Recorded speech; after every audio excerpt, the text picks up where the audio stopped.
Laughter and conversation can be heard around a long set of tables strung together to form a conference room configuration one early morning in downtown Enumclaw. Various Enumclaw-based business owners and professionals conversed with each other about their weekend while helping themselves to complimentary coffee and donuts. As the laughter and conversation carried on, it eventually became time for the reason of the gathering to kick off, at which point everyone took their seats around the large conference table. Upon starting the meeting, one by one, different individuals stood up and gave a 30-second introduction to their business and the services they provided. Eventually, they made it around to an individual representing a business by the name of Notation Printing. Notation Printing, he described, is a marketing, design, and printing production house meant to help local businesses get business cards, signage, websites, and more. All geared, of course, for small businesses. This group of Enumclaw business owners were members of an organization by the name of BNI, short for Business Network International. Like the Salt Shaker Christian Bookstore, Notation Printing was an organization that was owned and operated by Sound Doctrine Church. Notation wasn't a nonprofit like the Salt Shaker, but nevertheless, it existed to serve the community in a different way, specifically small and local businesses.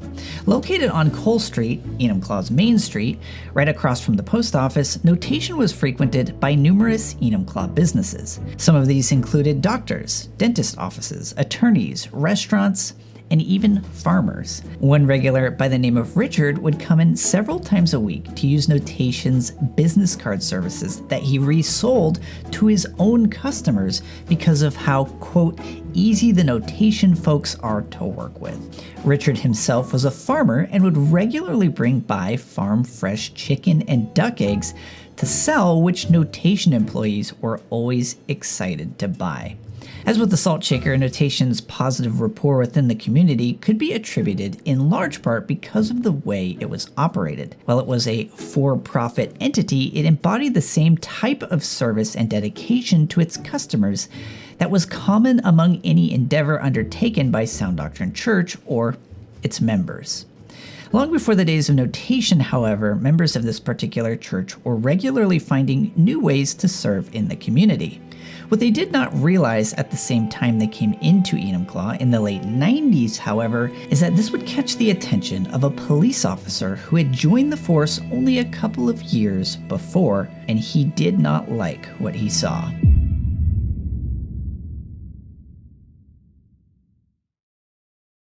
On May 28, 1996, a new patrol officer joined the Enumclaw Police Department. The name of this officer was Grant McCall.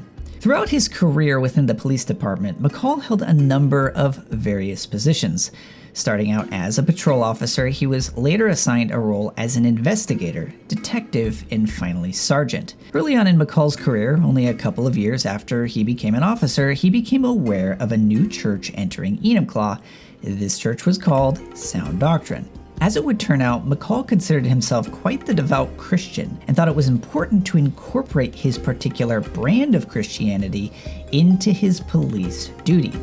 Arguably, McCall's most important or pivotal doctrinal belief was specific to the phrase, bearing fruit. When talking about fruit in the context of the Bible, we would usually hear phrases or verses relevant to the fruits of the Spirit or a tree that bears good fruit. These allegorical teachings reference virtues characterized by people who lived the Christian faith. McCall's doctrinal understanding on fruit, however, is quite different from anything found in the Gospels. McCall's belief was that fruit, as it is referred to in the Bible, refers instead to procreation. What is it about that statement that is a reflection of your own opinion? Well, you have to understand the term fruit. Okay, go ahead. In the Bible, fruit in the New Testament is typically referred to as what a Christian produces. In other words, if I'm a father and I have a wife and we're married, we have children, we've produced fruit. Now, if you take it one step further, for example, when I go out on Saturdays to outreach, I go to people and I either knock on their door and I present the gospel to them, or I'll do follow-up somewhere with kids on the bus and ask them to come to church, so on and so forth. If those kids come, or if they end up getting saved, that is fruit to what we call our account. a church collectively as a whole. So we're reproducing other Christians. As he put it, if I have a wife and we're married and we have children, we've produced fruit. In other words, McCall's belief in regards to producing fruit is sexual and relevant only in the context of having children. This, of course, is nonsensical for many reasons. Christ himself never married, nor did Paul, who wrote most of the New Testament. By McCall's logic, neither Paul, many of his disciples, nor Christ himself ever produced any fruit for the gospel. One of the verses specifically dealing with the subject of fruit says that every tree that does not bear good fruit is cut down and thrown into the fire. If McCall's supposition that producing children is what is meant by bearing fruit, Christ himself would have been condemned. Beyond being nonsensical, however, this view that the biblical fruit is children and or procreation is one very important word when it comes to McCall, and that is perversion. It is a warped or twisted view of a concept that is written in plain, simple to understand words. The point here, however, isn't for this to turn into a theological lesson. Instead, we first need to establish the lens through which McCall views the world. For him, the gospel and its purpose is primarily one wherein procreation is the highest importance, as opposed to what's written in the Gospels, living a righteous life devoted to God in all aspects.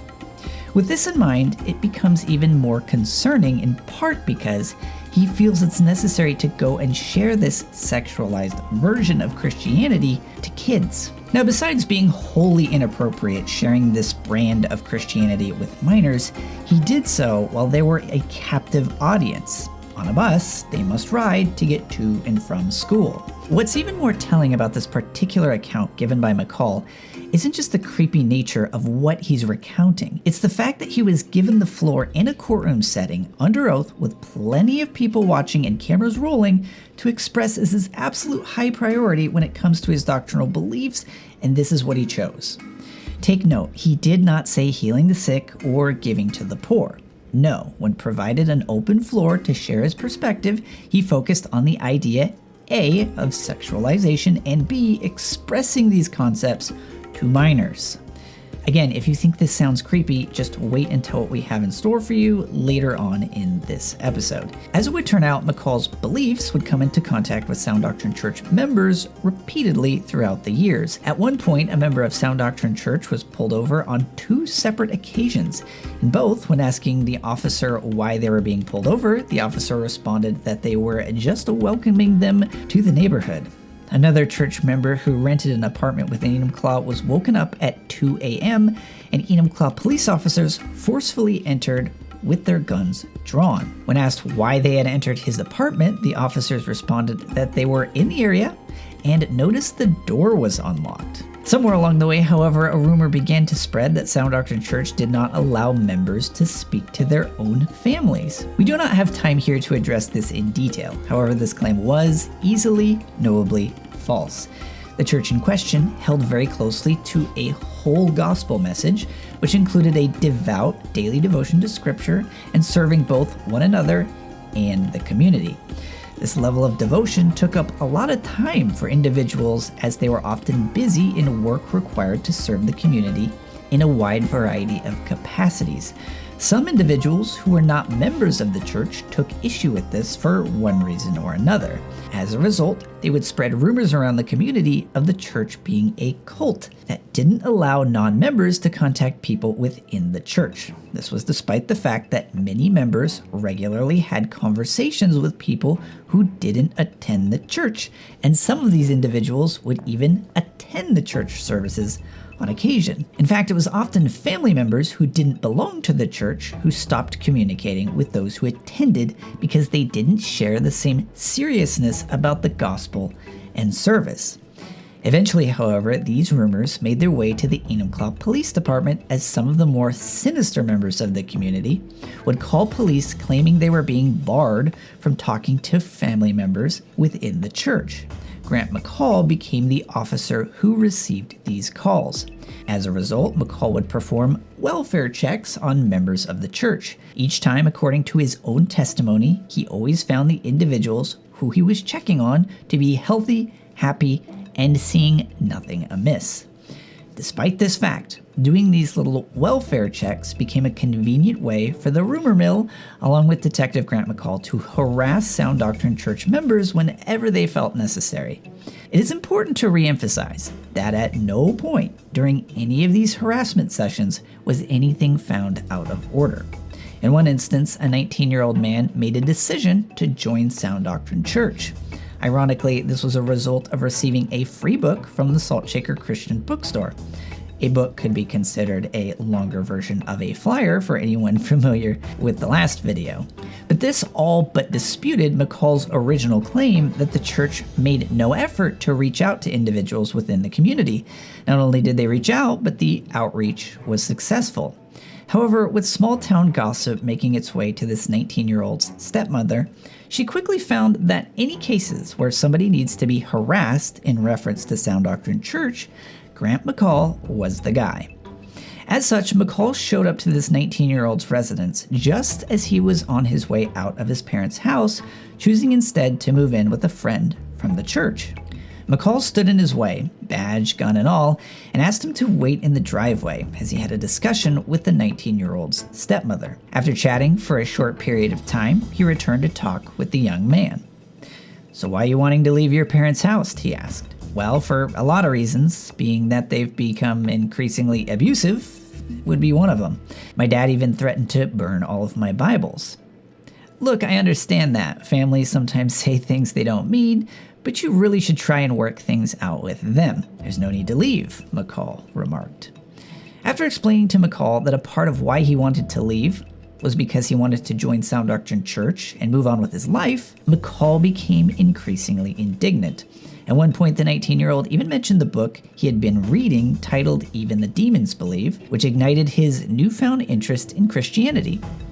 McCall scoffed and said, "Yes, I am aware of that book." After further attempts to detain the young man and attempts to bully him into staying with his abusive parents, McCall finally relented, saying, "Look, you haven't committed any crimes here, and there isn't anything I can do to force you to stay here since you're an adult. However, I must really advise you to stay with your family." "Am I free to go?" the young man asked, again ignoring his warnings. "Yes," McCall replied, after which point the young man got into the car with his friends waiting at the end of the driveway, and he left without ever looking back. McCall's bullying, controlling, and outright unhinged conduct wasn't specific to members of a particular church he didn't like.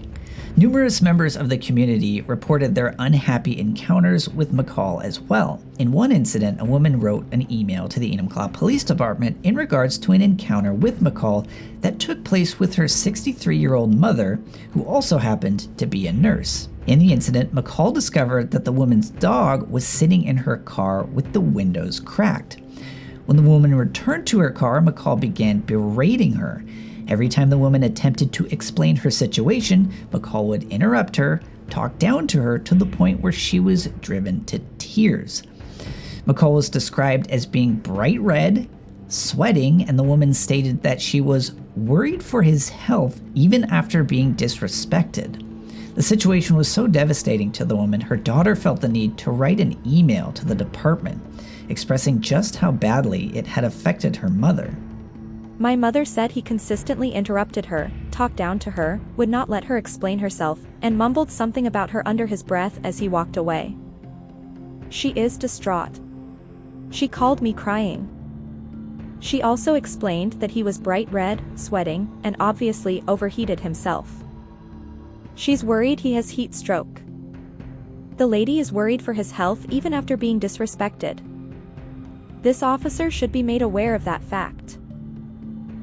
There are no records as to if any disciplinary action was taken against McCall as a result of the complaint. As much as members of Enumclaw's community had difficulties with McCall, even fellow police officers had their problems with him as well. In fact, McCall's anger grew so out of control that at one point, he even pulled a gun on his fellow officers.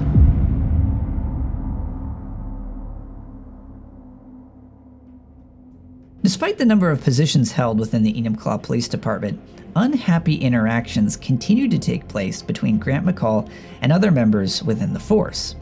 An officer filed a formal complaint against McCall in regards to a polygraph test he was asked to take in an effort to become employed by the police department. The complaint alleges that McCall spread false and/or personal information on more than one occasion that was in regards to a polygraph test the officer took in order for him to gain employment with the city of Enumclaw.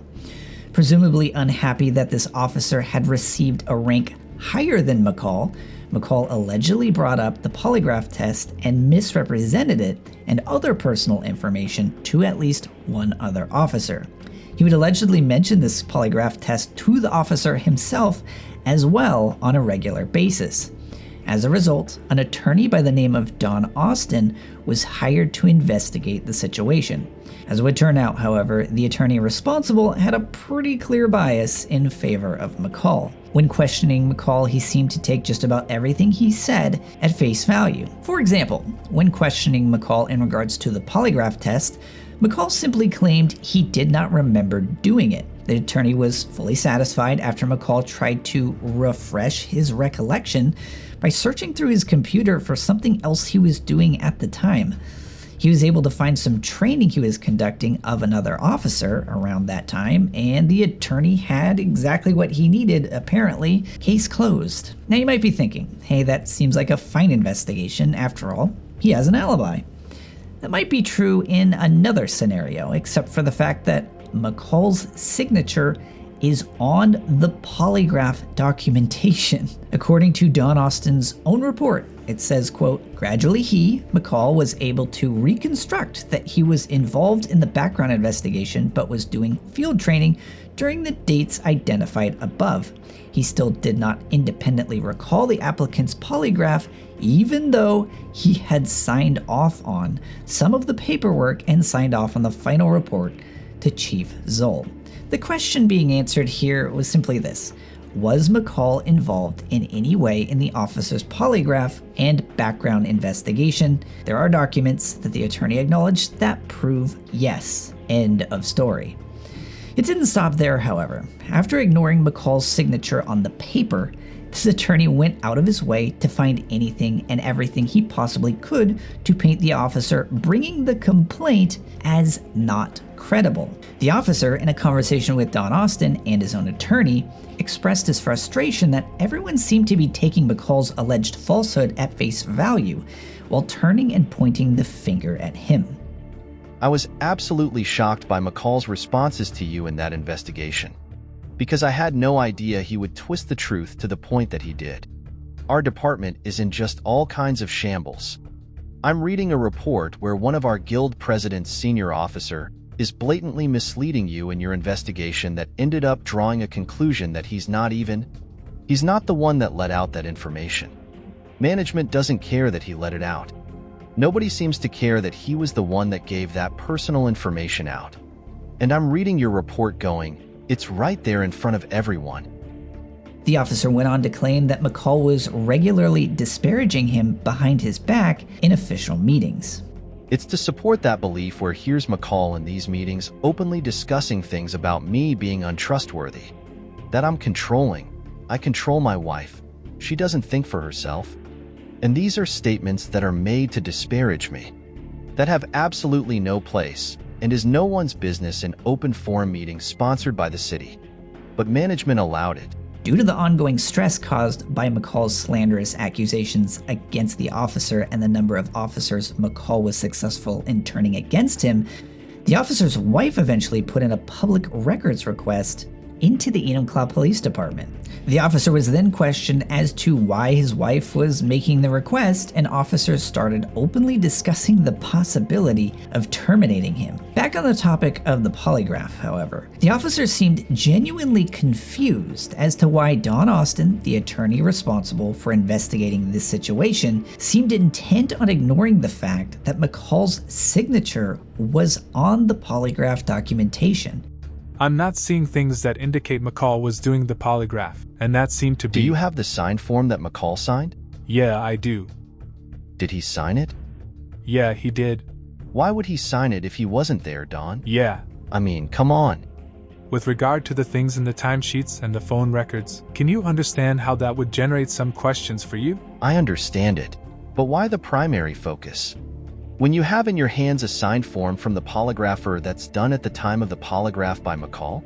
When the report was finalized by Don Austin, to no one's surprise, McCall was cleared of all wrongdoing, and the officer who made the initial complaint was proclaimed to be not credible.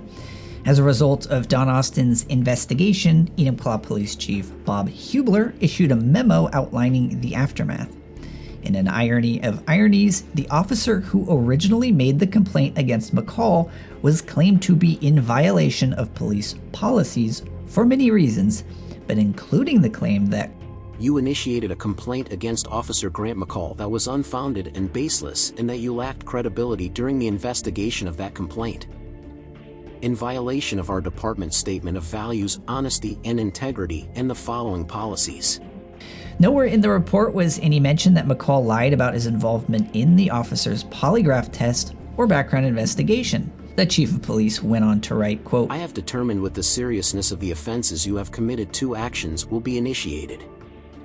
First, you will be reduced in rank to the classification of officer.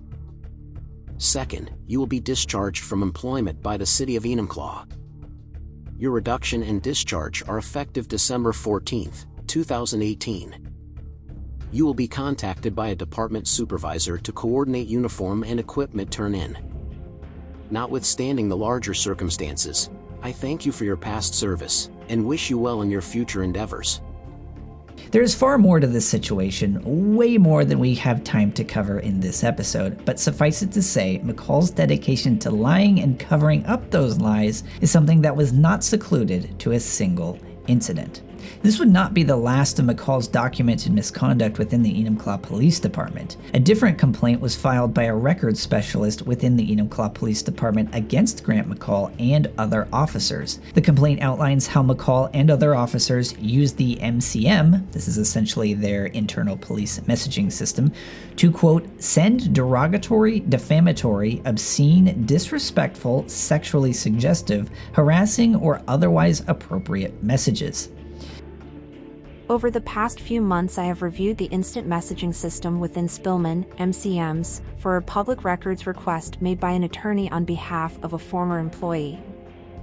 The request asks for, among other things, any records of any city of Enumclaw employee referring to a woman as a bitch, or any comments which related to the sex life or sexual activity of a female.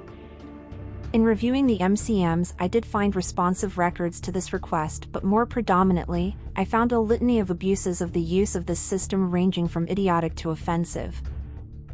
This investigation spanned messages that occurred over the course of 5 years. There are way too many obscene messages that were sent by McCall over this time period to cover here, so we'll just cover a few.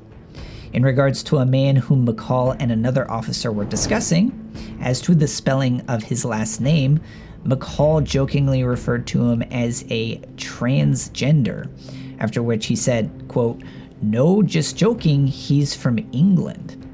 Another officer referred to an elderly woman as a crotchety old bag, at which McCall agreed and laughed. There were many other weird comments as well, many of which I will not be sharing here, but one in which McCall referred to licking a cigar, comments that are weird even for weird people. Later, when another officer was discussing a cigar lounge he liked, McCall asked out of left field, oh, dancing girls? To which the officer responded, no, a classy place. The pattern many of these messages helped further establish is the weird, creepy, needlessly sexualizing or perverting of the normal or innocuous comments made in casual conversation.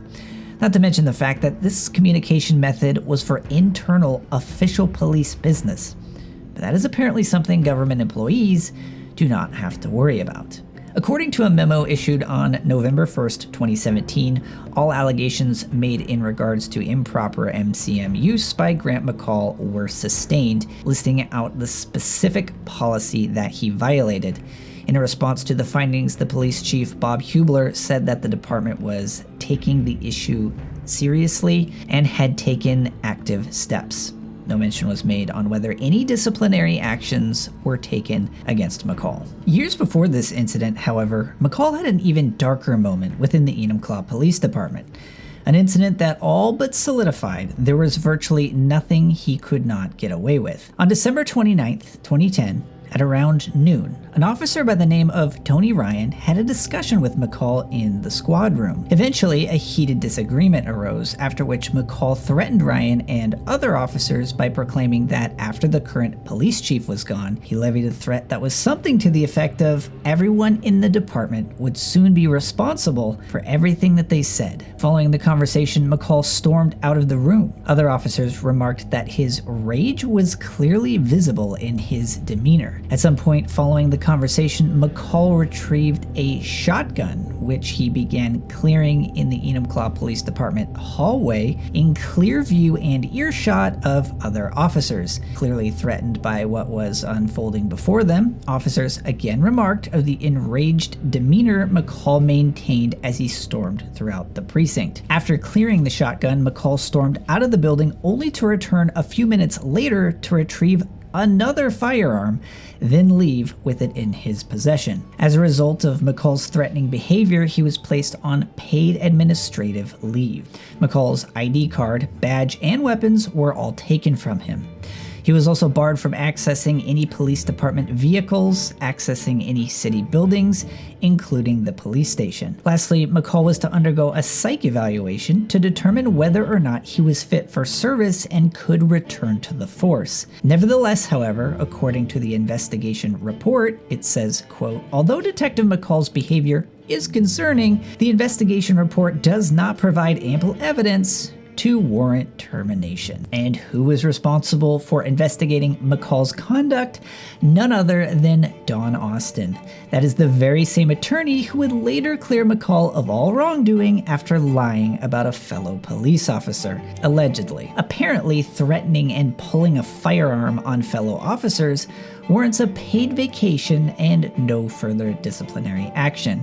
Which, just as a fun aside, what do you think would happen to a Walmart employee if he or she threatened coworkers and then pulled a gun on them? I'll leave that one to you to speculate. Underpinning all of these various incidents, however, are even more issues with McCall. And could you believe it? It gets even worse.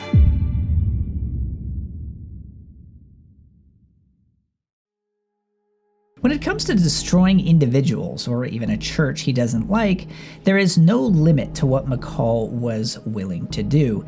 This is especially when we take into account McCall's creepy pastime of teaching procreation to kids on a bus. McCall's opportunity to act on his creepiness came when the daughter of a woman who had a personal vendetta against Sound Doctrine Church made an assault claim against a pastor within the church. As it would turn out, McCall's weird, creepy, perverted perspective would be his weapon of choice in the events that would unfold next. This brings us to a forensic psychologist by the name of Dr. John Ewell. Dr. Ewell's expertise was specifically in the area of human memory in both children and adults, and in their relevance within interviews as well as credibility assessment. Much of his work in this field had been specific to abuse allegations, along with proper interview procedure to determine the credibility of witnesses and complainants. Since 1964, Dr. Ewell's research focused heavily upon memory, credibility assessment, and interview techniques. That being said, Dr. Ewell's provided the opportunity to listen to an audio version of the interview conducted by Detective McCall so he could provide his analysis of the way that it was conducted. Well, not all of the interview, as McCall conveniently shut off the recording for a portion of the time. And yes, that really happened. Nevertheless, here's Dr. Ewell's response to the interview conducted by Detective McCall. I mean, this entire interview is not acceptable. Every single alleged act, is suggested first by the officer, and Every act? Yes, every act. Now this looked so damning to the prosecution's case, he accused the expert of being an advocate for the defense team. She's not given a chance to be spontaneous. So how do you get to that question? Tell me what happened, and then what happened, and what else. Do you remember something about what happened with you? What you want, the more information that comes spontaneously from the complainant, the stronger foundation you have to build a case. Now, you testified on direct that you take no position in this, but No, you seem to be kind of advocating right now. No, what I'm an advocate about, certainly nothing to do with the issues here, is I'm just so sorry that this kind of poor quality interviewing is going on in the 21st century. We don't need this. What we need are good quality interviews to be done where whether she's a victim or not, whether she gets to tell her story so we can evaluate her story instead of it all being led by what the officer's looking for. And that's what I'm an advocate for good investigation, not for one side or the other in this case. And that's because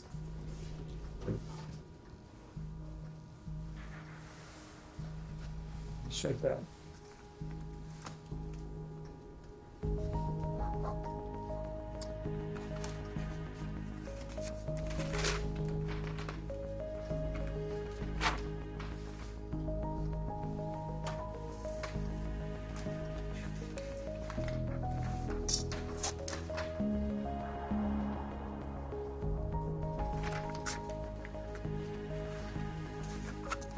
A second.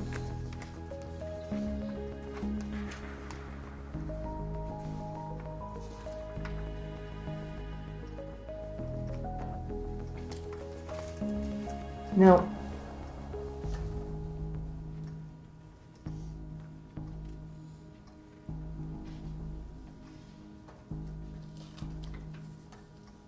your testimony, I want to go back to. But it didn't stop there. Dr. Yule went on to demonstrate why the interview itself showcased McCall as being the primary accuser in the case and not the alleged victim. Well, as I mentioned a moment ago in cross-examination, the main thing was just that every allegation comes from the detective. He's the one who suggests all of the things that happen. And she either agrees or disagrees with them, but she isn't, right from the get-go, he tells her why she's there and what the allegations are. She says, you've been molested, that it happened with somebody living in your house, it happened at a certain time ago. He shouldn't be giving that information. He should be saying, why are you here today? And pursuing that, which a good interviewer would have done, might either clarify that it's a true or a false allegation. Where were they when these alleged acts occurred, and how did they unfold? There's nothing here. A proper interview, we'd have a narrative. We'd know whether this is based. We'd be in a much better position to know whether this is based on experience or invention or responding to the leading nature of these questions.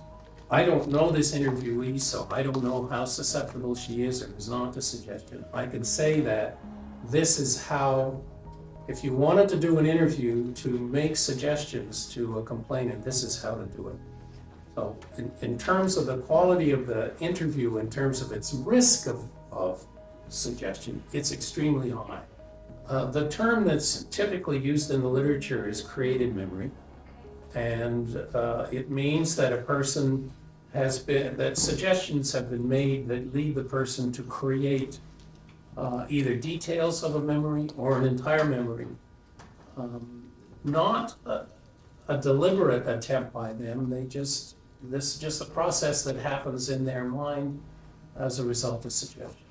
The reality is that there was a crime that was committed in this case. However, it is not the crime that was alleged by Grant McCall. The crime, among others, was McCall inflicting his gross, perverted way of thinking onto a minor in an attempt to destroy a church who did not share his perversion. Everything comes back to McCall's depraved version of Christianity, discussing procreation with a group of unwilling minors all trapped with him on a bus. Beyond this, however, the trial surrounding McCall's allegations against the Sound Doctrine Church pastor had its own set of outlandish events thanks to the governmental corruption of King County. However, the trial itself will be the focus of a future episode. Flash forward to the time of this video, and Grant McCall is still employed by the city of Enumclaw. Not only that, he has since even been promoted within the Enumclaw Police Department, as was covered within the local newspaper, the Courier-Herald, which, by the way, while the Courier-Herald wrote a gushing article highlighting McCall's promotion to the rank of sergeant, I had a really hard time finding a story on McCall pulling a shotgun on his fellow officers. As I'm sure you've discovered, today's media, whether national or even local, has a vested interest in covering up or ignoring government corruption on any level. Sadly, this means if you want to attend a church that isn't compliant with a local police officer's personal perverted beliefs, it means he can get your church shut down with the help of the local government and media. Keep in mind, McCall used allegations he fabricated to drag an entire church into a court case with the sole purpose of destroying it. Here's McCall stating that the entire case revolves around the church as a whole, only later to change his tune once the light started getting shined on his motives for fabricating the allegations. Well, the entire case revolves around a couple of things. One of them is the church as a whole. We've received complaints from people about the church. So the Sound Doctrine Church really doesn't have anything to do with the investigation at all. It's just that some of the spiritual things involved to kind of muddy the waters a little bit, have muddied the waters. But the Sound Doctrine Church has got really nothing to do with these allegations at all.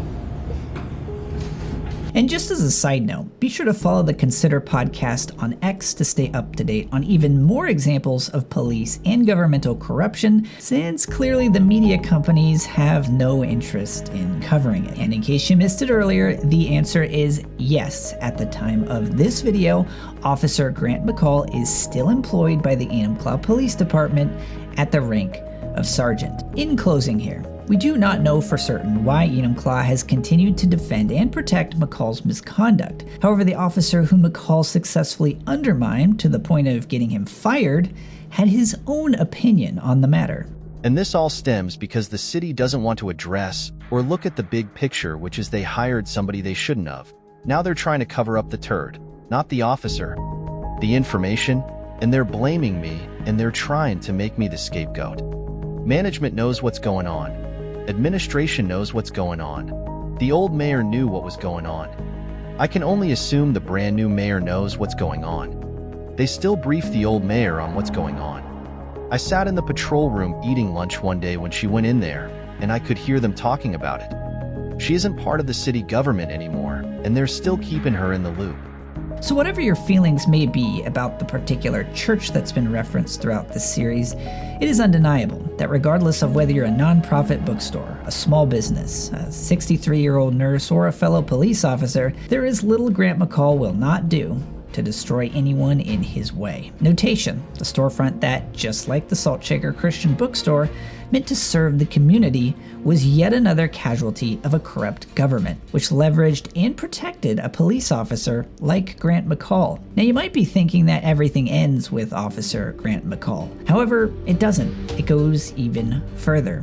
As you will learn in an upcoming episode, McCall was able to find common cause with an individual just as corrupt and possibly even more sociopathic than himself. For more information on what we've discussed in this series, as well as even more pertaining to serving justice and justice alone, be sure to subscribe to the Consider podcast by visiting consider.info. Thanks for tuning in, and I will see you in the next episode of Enumclaw.